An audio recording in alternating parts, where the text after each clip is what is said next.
Rifkin from Hattiesburg, Mississippi. We're here at ASDIN 2025 in Grapevine, Texas. Dalia Dawood from Riverside, California, and I have the pleasure and the honor of interviewing Dr. John Lucas. He is the president of VASA, and he's actually also a member of the surgical committee in ASDIN. Thank you for joining us today, Dr. Lucas. And now I know a lot about your practice because I debated you last year in CEDA, so I know a lot of your practice, but we would like to have a little bit more introduction about your practice, when you started, and a little bit of a bio about Dr. John Lucas. Okay. So I'm in Greenwood, Mississippi. I've been there since 1988, and I was trained as a general surgeon at Duke. And in the beginning, I did all sorts of general surgery, from ruptured aortic aneurysms to pacemakers and appendectomies and colon cancer. But over the last 15 to 20 years, my practice has concentrated on dialysis access surgical procedures, and right now it's about 95% surgical dialysis access, either creation of access or correction of access problems. Okay, wonderful. So how many years have you been attending ASDIN? So this is my third year to attend ASDIN. And what brought you to ASDIN? So I have a real passion in access, and this was another opportunity for me to educate myself, to find out what's cutting edge, and to interact with people outside of the surgical field to see what they were doing and how we could best collaborate. Okay, Brian? So as a fellow Mississippian, we're kind of spread out geographically, but do you have much interaction with interventional nephrologists in your practice? So there really aren't any interventional, well, there's one interventional nephrologist that just moved to Greenville. Most of my interactions with an interventionalist is going to be an interventional radiologist in my own institution. There are just not very many in the northern part of Mississippi. So when we were preparing for the interview, I was looking more information to see what update there from CEDA, and I know you are the PI on a study that is addressing one of the new devices that I think is going to be a breakthrough in the ways that we create AV fistula. Can you talk to us a little bit about this device? Certainly. The VASCU device that I have here was approved by the FDA, but they mandated a post-approval trial. It's a randomized trial. We hope to enroll 300 patients to be randomized to use this device. And this is a device that has a couple of functions.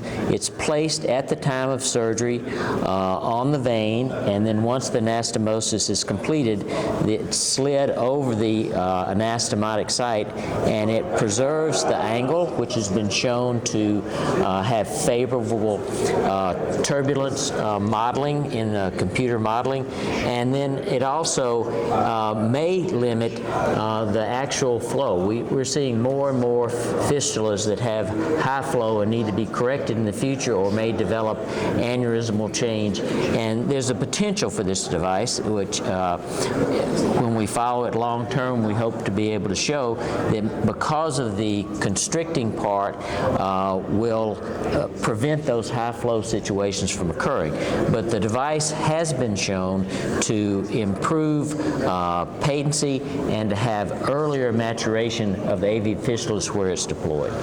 So can I feel the device? So it sounds like it's a way to geographically impact the flow in a fistula. Would this decrease the intimal hyperplasia and risk of thrombosis? So that's the rationale for the device, and I think that's been shown out in the original clinical trials, that because of preserving the angle so that after the anastomosis is made it doesn't change, then that has been shown to reduce the intimal hyperplasia that occurs in that swing segment, and by having more laminar flow going up, I think it increases the rate of outward remodeling and enlarging of that vein that's the cannulation segment that's so important for successful dialysis. So, they will decrease the risk of thrombosis by what percentage? Is this data available yet? So, in the European data, I think the primary patency was probably 10 to 15% better than the studies where it was not using the device, and the number of interventions needing to maintain function of the access were less, probably by about 30%. Oh, wonderful. That's impressive. Brian? So in our practice, we have general surgeons and vascular surgeons doing our fistulas, and they've actually adopted doing a large number of snuff box fistulas. Yes. But I'm just curious, what percentage of your patients think would benefit from this device? So I'm not sure that this device can be fit at the snuff box. It can be fit in the radial artery position at the wrist. It can be placed below the elbow for proximal radial artery or proximal ulnar artery, and it can be placed above or below the elbow for any brachial-based fistulas. But I think that the device size, at least I haven't ever tried it. It may be something that we need to look at.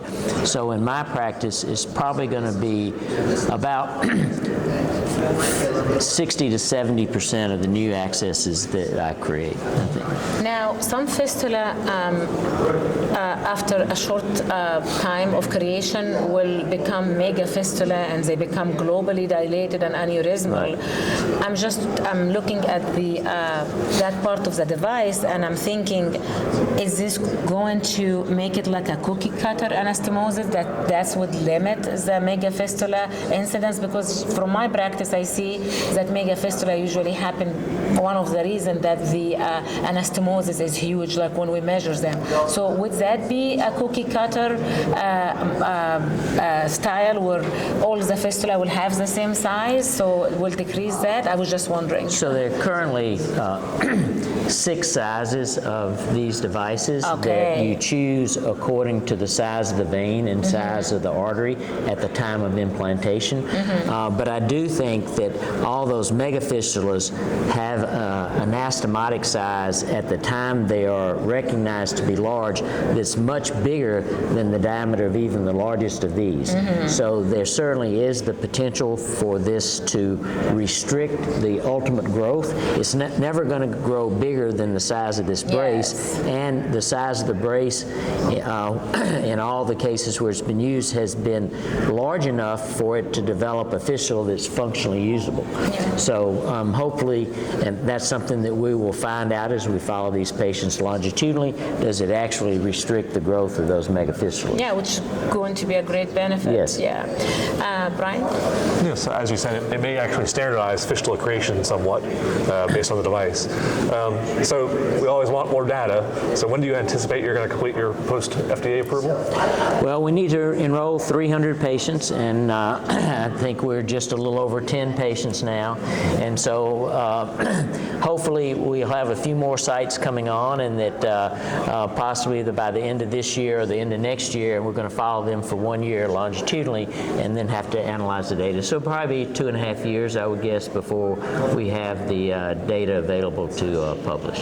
And I'm assuming you, of course, implanted the device yourself. How easy is it to implant? Like for a young surgeon, somebody who just started, how easy to implant the device? It's quite easy. You may need to mobilize the vein just a little more than you usually do, but you place the vein inside of the device, then slide the device out of the way, complete your anastomosis, then slide it down and secure it on the underside of the artery through these little eyelets on the back, and that's it.